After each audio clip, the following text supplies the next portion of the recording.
की तीसरी style discuss करेंगे और सीखेंगे, और वो है पाथ एरे। तो आइए स्टार्ट करते हैं आज का वीडियो। जैसे कि मैंने आपको पहले ही बताया था कि एरे स्टाइल के अंदर हमारे पास 3 ऑप्शन अवेलेबल है। सबसे पहला है पोलर एरे, दूसरा है रेक्टेंगुलर एरे, और तीसरा है पाथ एरे। तो जो पहली 2 स्टाइल है वो ऑलरेडी हमने पिछले 2 वीडियो है वहाँ पे डिस्कस कर ली है, यानी कि ये चीज़ें मैं आपको ऑलरेडी सिखा चुका हूँ। तो आज की वीडियो में हम लोग सीखेंगे तीसरी स्टाइल, जो है पाथ एरे। तो पाथ एरे शुरू करने से पहले हमारे पास एक ऑब्जेक्ट और एक पाथ, ये 2 चीज़ें अवेलेबल होनी चाहिए। यानी कि अगर मैं पॉलीलाइन का इस्तेमाल करूं और एक लाइन यहाँ पे ड्रॉ करूं, तो आप देख सकते हो कि ये यहाँ से यहाँ तक एक कंटिन्यूअस लाइन यहाँ पे अवेलेबल हो चुकी है। तो मैं ये पॉलीलाइन का भी इस्तेमाल कर सकता हूँ, या फिर मैं यहाँ से स्पेशल लाइन का भी इस्तेमाल कर सकता हूँ। जैसे कि मैं कुछ इस तरह से अगर लाइन ड्रॉ करूँ, तो वो भी एक पाथ हमें यहाँ पे दे सकती है। तो उसके बारे में हम लोग बाद में जानेंगे। तो यहाँ पे एक मैं ऑब्जेक्ट आपको अवेलेबल करा देता हूँ, तो कुछ इस तरह से। तो इस ऑब्जेक्ट को हम यहाँ पे भी रख सकते हैं, मूव करने के साथ थोड़ा ऊपर भी सेट कर सकते हैं। अब मुझे क्या करना है कि मुझे एरे कमांड के अंदर जाना है, तो मैं यहाँ से जा सकता हूँ, यहाँ पे पाथ एरे सिलेक्ट कर सकता हूँ, या फिर AR जो शॉर्टकट की है वो मैं यूज़ कर सकता हूँ। फिर मुझे ऑब्जेक्ट सिलेक्ट करना है, फिर मैं एंटर करूँगा तो मेरे पास ये इन्फॉर्मेशन पूछेंगे कि मुझे कौन सा एरे स्टाइल यूज़ करना है। तो अगर मैं यहाँ पे जाऊँगा पाथ, तो ये मुझे एक और बार पूछेंगे कि आपको कौन से पाथ के ऊपर ये जो ऑब्जेक्ट है उसका मल्टीप्लिकेशन ड्राइंग करना है। ठीक है, तो ये मैं सिलेक्ट करूँगा, तो आप देख सकते हो कि जो भी ऑब्जेक्ट मैंने सिलेक्ट किया था वो यहाँ पे ड्रॉ हो चुका है। तो जो पाथ है उस हिसाब से ये यहाँ पे ड्रॉ हो चुका है। एक और चीज़ है, यहाँ पे जो रोज है वो मैं अपने हिसाब से चेंज कर सकता हूँ। जैसे कि यहाँ पे एक रो अवेलेबल है, अगर मैं 3 कर दूँ तो आप देख सकते हो कि 3 रो यहाँ पे ड्रॉ हो चुकी है। ठीक है, तो अभी मैं एक ही रो रखता हूँ, क्योंकि हम लोग जो उसका बेसिक है वो पहले जान लेते हैं। तो यहाँ पे आप देख सकते हो कि जो हमने पिछले वीडियो में देखा था कि यहाँ पे जब मैंने एरे स्टाइल इंसर्ट की, तो जो ड्राइंग है वो एसोसिएटिव नहीं किया था।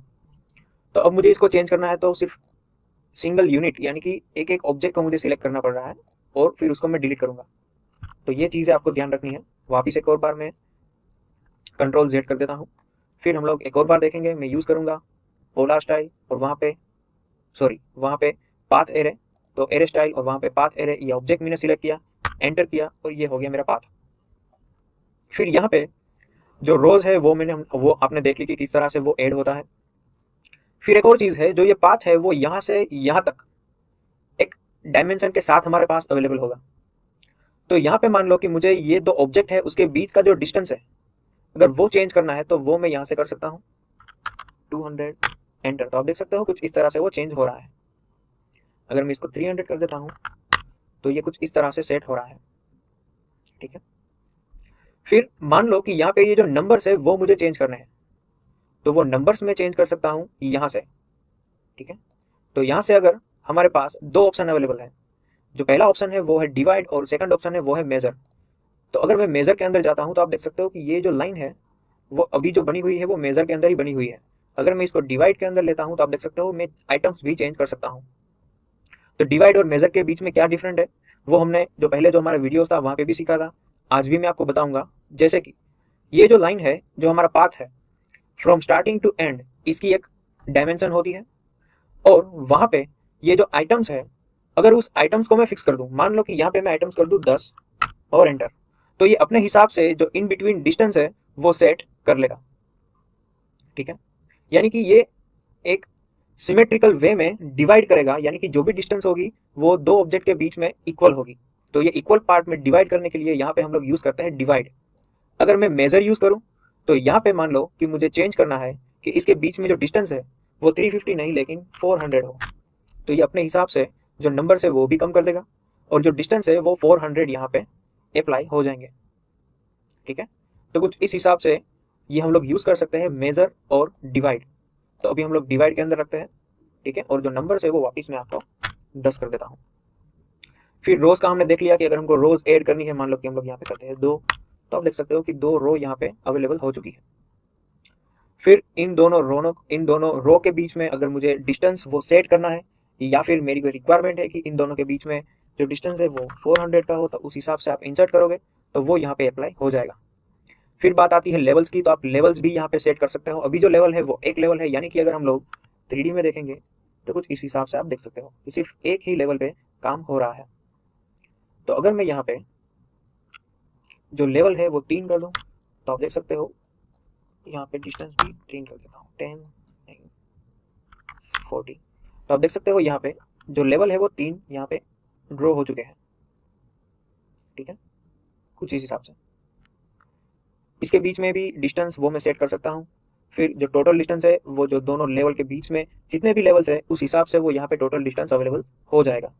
तो वो मैं यहाँ से भी चेंज कर सकता हूँ या फिर मेरी जो रिक्वायरमेंट है वो यहाँ पे भी इंसर्ट कर सकता हूँ। अभी मैं लेवल करता हूँ यहाँ पे 1, ठीक है, और जो रो है वो मैं रखता हूँ 1, और जो व्यू है हमारा वो मैं कर देता हूँ एक और बार टॉप व्यू, ठीक है, कुछ इस तरह से। तो उसके ऊपर हम लोग वापस सिलेक्ट करेंगे और एक और बार एयर स्टाइल हम लोग यूज़ करेंगे। कैसे करते हैं आइए देखते हैं। यहाँ से मैं सिलेक्ट करूँगा, ऑब्जेक्ट मैंने सिलेक्ट किया, एंटर किया, और ये हो गया मेरा पाथ। और यहाँ पे मैं कर दूंगा एसोसिएटिव। क्यों मैंने एसोसिएटिव किया, तो वो हमने जो पिछले वीडियोस थे वहाँ पे भी डिस्कस किया कि यहाँ पे अगर मैं एसोसिएटिव नहीं करता हूँ तो इन फ्यूचर अगर मुझको इसको एडिट करना है तो वो एडिट इंडिविजुअली करना पड़ेगा, ठीक है। तो इन फ्यूचर कुछ मॉडिफिकेशन है तो उसके लिए मैं ऑलवेज जो भी एयर स्टाइल यूज़ करता हूँ वो एसोसिएटिव ऑप्शन के साथ ही इंसर्ट करूँगा, ठीक है। फिर यहाँ पे एक होता है अलाइन। तो अलाइन के लिए मैं यहाँ पे आपको एक एसपी लाइन के साथ कुछ ड्रॉ करके दिखाऊंगा, ठीक है, और एंटर, ठीक है। और यहाँ पे हम लोग एक रेक्टेंगल ले लेते हैं कुछ इस तरह से। इसको मैं थोड़ा रोटेट कर देता हूँ,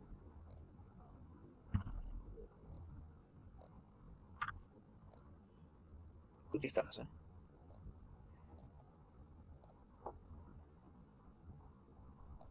ठीक है।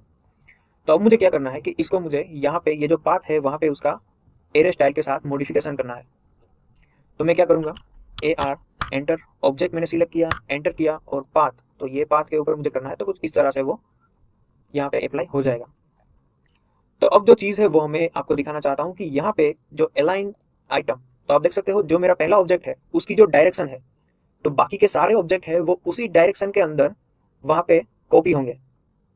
तो अगर मुझे जो ये पाथ यहाँ पे चेंज हो रहा है उस हिसाब से मुझे यहाँ पे एग्जैक्टली उसकी पोजीशन चेंज चाहिए, तो मैं यहाँ पे करूँगा अलाइन आइटम, ठीक है। तो वो एग्जैक्टली जो यहाँ पे डिस्टेंस और जो यहाँ पे एंगल बना हुआ है वो एग्जैक्टली उस सरफेस के साथ उस एंगल में यहाँ पे सेट होगा, ठीक है। तो ये चीज़ है, यहाँ से आप चेंज कर सकते हो। फिर ये हो गया मेजर, तो वो मैंने आपको ऑलरेडी बता दिया है। फिर है टेंजेंट लाइन। तो टेंजेंट लाइन यानी कि अगर मैं यहाँ से कुछ इस तरह चेंज करना चाहता हूँ तो वो भी मैं कर सकता हूँ। अगर मैं अपनी टेंजेंट लाइन, अगर मेरे पास एक ऑब्जेक्ट अवेलेबल है और उस ऑब्जेक्ट को एक टेंजेंट लाइन के साथ एरे करना है तो वो भी मैं कर सकता हूँ, ठीक है। तो अब इसको मैं मूव करना चाहता हूँ तो वो मैं मूव कर सकता हूँ, ठीक है। तो ये हो गया टेंजेंट लाइन, ठीक है। तो कुछ इस तरह से हम लोग जो भी मॉडिफिकेशन है वो यहाँ पे अप्लाई कर सकते हैं। तो यहाँ पे हमने क्या सीखा कि जो आइटम्स है वो हमने एरे किया, उसके बीच का जो डिस्टेंस है वो हम लोग इंसर्ट कर सकते हैं। और अगर मुझे यहाँ पे नंबर्स एडिट करने हैं तो नंबर्स के लिए मैं डिवाइड के ऊपर जाऊँगा। तो जैसे ही मैं जाऊँगा डिवाइड के ऊपर, यहाँ से अगर 10 नंबर देता हूँ तो उस हिसाब से वो चेंज हो जाएंगे, ठीक है। फिर उसके बीच का जो डिस्टेंस मुझे देना है तो मैं मेजर पे जाऊँगा, और मेजर के साथ अगर मैं 400 करता हूँ तो उस हिसाब से वहाँ पे चेंजेस हो जाएंगे। फिर हमने सीखा कि रोज कैसे ऐड करते हैं। रोज के जो बीच का डिस्टेंस है वो भी हम लोग यहाँ से चेंज कर सकते हैं, और जो भी डिस्टेंस हम लोग चेंज करेंगे और जो भी जितने भी रोज हम लोग यहाँ पे इंसर्ट करेंगे उस हिसाब से जो टोटल डिस्टेंस है वो भी यहाँ पे चेंज हो जाएगा। फिर लेवल्स भी हम लोग ऐड कर सकते हैं, 2 लेवल्स के बीच में जो डिस्टेंस है वो भी सेट कर सकते हैं, और जितने भी लेवल्स हमने ऐड किए हैं और जो डिस्टेंस हमने रखा है 2 लेवल के बीच में उस हिसाब से वो यहाँ से चेंजेस हो जाएंगे, ठीक है। और ये होता है बेस पॉइंट। तो बेस पॉइंट हम लोग सिलेक्ट कर सकते हैं, और बेस पॉइंट के साथ जहाँ पे भी ये सिलेक्ट करेंगे तो उस हिसाब से जो भी चेंजेस है वो अप्लाई होंगे, ठीक है। एक और बार हम लोग करके देखते हैं। जैसे कि ये ऑब्जेक्ट को मुझे एरे करना है तो मैं जाऊँगा AR एंटर, पाथ एरे करना है तो मुझे ये पाथ सिलेक्ट करना है, तो कुछ इस हिसाब से अवेलेबल हो चुका है, और यहाँ पे एसोसिएटिव ऑन है, ठीक है। फिर यहाँ पे Z डायरेक्शन, तो वो Z डायरेक्शन भी हम लोग कंट्रोल कर सकते हैं। जब हम 3D में काम करेंगे तो Z डायरेक्शन को भी हम लोग अगर कंट्रोल करना चाहते हैं, किसी भी ग्रिप को यहाँ पे सेट करना चाहते हैं तो वो भी कर सकते हैं, ठीक है। तो यहाँ पे वो ऑब्जेक्ट अभी अवेलेबल नहीं है, तो उसके लिए मैं आपको एक और ड्राइंग करके दिखाता हूँ।